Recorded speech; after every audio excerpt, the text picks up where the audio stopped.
Hi. Headlines say that there are 5 ways that Stephen Hawking predicts, terrifying ways, that we are going to all die. This was in Yahoo News on November 10, in the UK version of it. And question is, what about Stephen Hawking? This sounds a little bit morbid, characteristic really of dying atheists or paranoid thinking. Hi, I'm Dr. Richard Ruhling, a physician who, while taking internal medicine, spent time on a psych ward doing psychiatric exams. And I know a little bit about mental illness. Schizophrenia, the word schizo means split, and phrenia, the phrenial part of the brain, refers to a split brain, where the left side doesn't communicate so well with the right side. And these people with schizophrenia have difficulty thinking abstractly.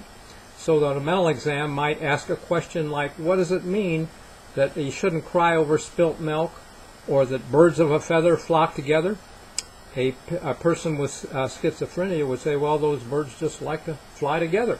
They don't understand or think abstractly to mean that people enjoy the company of others that are like them.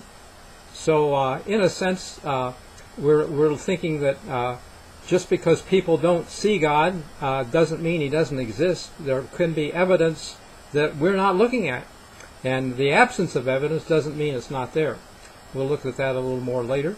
But just wanted to note this for our friend Stephen Hawking, who attended Cambridge University. I'm sorry that he didn't attend 300 years earlier. He might have gotten to know Sir Isaac Newton, arguably one of the greatest minds of all times, if not the greatest. Invented calculus and many other aspects. You can Google it online and search Wikipedia. He even translated significant parts of the Bible. Deep faith in the Bible, with such a great mind, understanding it. I wonder how many people today that really don't believe have even looked at the Bible very deeply, because those who do seem to find or arrive at a conviction that this is not like any other book. It even foretells the future in the book of Daniel quite clearly with the kingdoms of this world. So anyway, just want to get past that. Sad that when atheists die, they face real anguish over maybe their lives or what they've said or stood for. This you can Google that also, dying words of atheists or infidels. And just take a look. It's awesome with maybe a dozen atheists, well-known names, that faced anguish in dying. And this was noted by myself when I visited and toured Switzerland.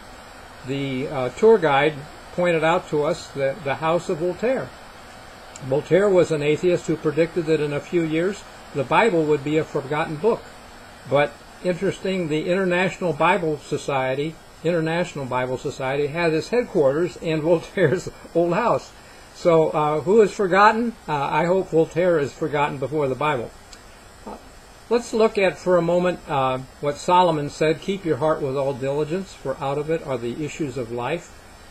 The fact is, what that means is that we should not surrender ourselves to eating, drinking, sexing, doing whatever we want, but keep our heart with diligence, because we may have to face the consequences of those actions sometime, as atheists do, perhaps in dying. And Dr. Bill Bright, who toured campuses, scores of them, and talked to professors who thought they were too brilliant or understanding, knowledgeable to believe in a book of fables like the Bible, when they were really asked about the Bible, did not understand some of the basics, and had to admit that they were not prepared to accept the moral consequences that faith in the Scriptures would represent. So this might also be true for Jewish leaders. You know, we think their story is that Christ was a false Messiah, and that his disciples stole his body from the grave. But the fact that scores of them did not see Christ after the resurrection does not offset the evidence of 2 or 3 who did. Deuteronomy 19 says, in the mouth of 2 or 3 witnesses a matter is established. And here are not just 2 or 3 disciples, Matthew, Mark, Luke, John, but all of them ran the night that Christ was captured, afraid for their lives, but were later willing to die.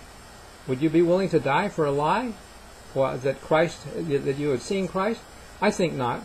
So bottom line is that atheism might not be taking into account all of the right information.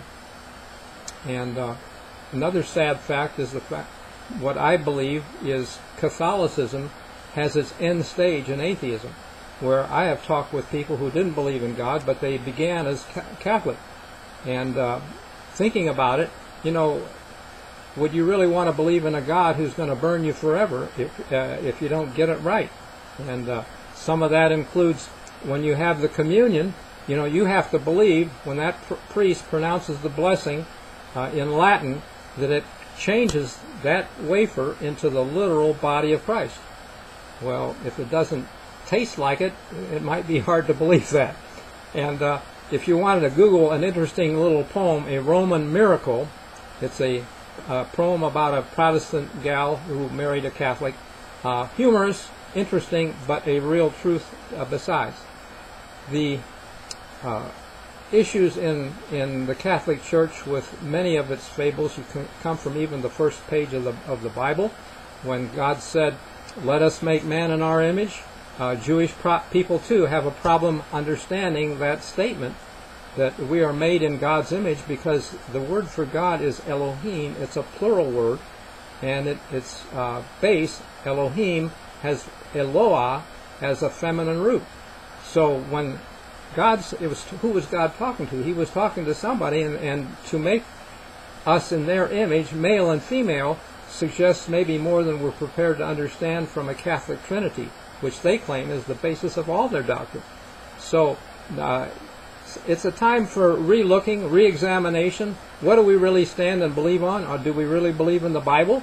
The fact is that the Bible has withstood many hammers that have beaten against it through the centuries, and it's like the wise man that built his house on the rock, Christ said. It's the rock of his word. But if we don't see it that way, don't study it, we may be flapping in the breeze, and the house may come down in the storm. So anyway, thank you for considering this. I have a couple websites that you might find of interest. richardruhling.com, that's a website on health. And if you have health issues, you might like to visit that. By the way, Ruhling is spelled R-U-H-L-I-N-G, and richardruhling.com. And I have another website too, newsforliving.wordpress.com. And so if you, there's some on health, some on current events, geopolitical situations. Take a look at it. Thank you for giving it a look. May God bless you, and see you next time.